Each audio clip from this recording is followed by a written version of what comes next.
नमस्ते। आज हम इतिहास के एक ऐसे पन्ने को पलटेंगे जिसने दक्षिण एशिया का नक्शा हमेशा के लिए बदल दिया।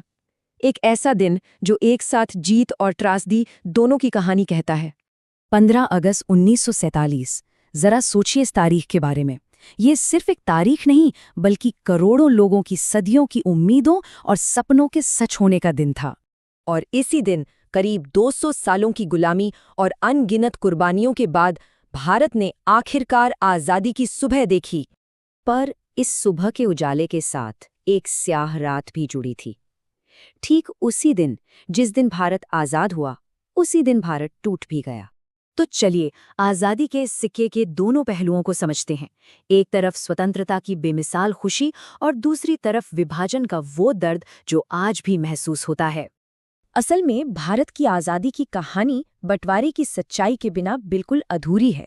सोचिए, एक तरफ तो जश्न था, एक लंबे और थका देने वाले स्वतंत्रता संग्राम के खत्म होने का, और दूसरी तरफ बंटवारे की एक ऐसी क्रूर हकीकत थी जो रूह कपा दे। ये दोनों कहानियां अलग नहीं बल्कि एक ही थीं। तो ये आज़ादी मिली कैसे? चलिए जरा पीछे चलते हैं और देखते हैं कि इस मंजिल तक पहुंचने का सफर कितना लंबा और मुश्किलों भरा था। पूरे 200 साल, लगभग 200 सालों तक भारत पर अंग्रेजों का शासन था। सोचिए कितनी ही पीढ़ियां इस दमनकारी दौर में जीती रहीं। लेकिन भारत ने कभी हार नहीं मानी।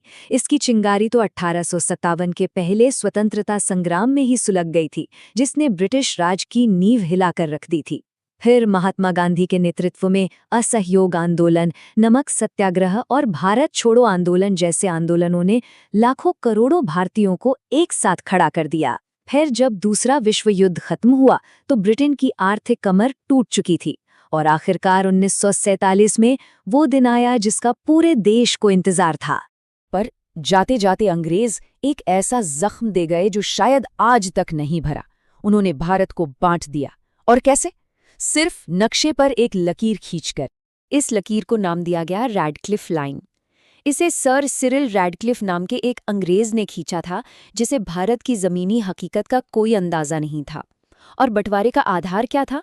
धर्म, कि कहाँ हिंदुओं की आबादी ज्यादा है और कहाँ मुसलमानों की। और इस एक लकीर का नतीजा क्या हुआ? भारत और पाकिस्तान दो नए देश बन गए। पंजाब और बंगाल जैसे जीते जागते हरे भरे सूबे दो टुकड़ों में कट गए। और सबसे दर्दनाक बात, लाखों लोगों को रातों रात कह दिया गया कि अब ये आपका घर नहीं है, आप गलत तरफ है, सब कुछ यहीं छोड़कर चले जाइए। ये सिर्फ जमीन का बंटवारा नहीं था, इसकी असली कीमत तो इंसानों ने अपनी जान और अपनी पहचान से चुकाई थी। और यही बात दिल में सबसे ज्यादा चुभती है कि ये नक्शों का बंटवारा नहीं था, ये तो लोगों का, दिलों का, परिवारों का बंटवारा था। एक अंदाजे के मुताबिक इस बंटवारे के दौरान जो हिंसा भड़की, उसमें करीब 10 लाख लोग मारे गए।